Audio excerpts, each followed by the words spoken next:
How to re-download the App Store on iPhone. So basically, you cannot delete the App Store on an iPhone, but it can be hidden or restricted.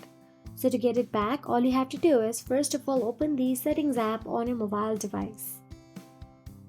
Now once inside the Settings app, all you have to do is scroll down and tap on the Screen Time option available in there. Then once you tap on the Screen Time, all you have to do is again scroll down till the bottom and tap on the Content and Privacy Restrictions option available there.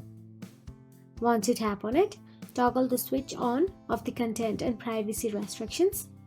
Then all you have to do is tap on the iTunes and App Store purchases at the top. After that, tap on the Installing Apps and make sure it is set to Allow.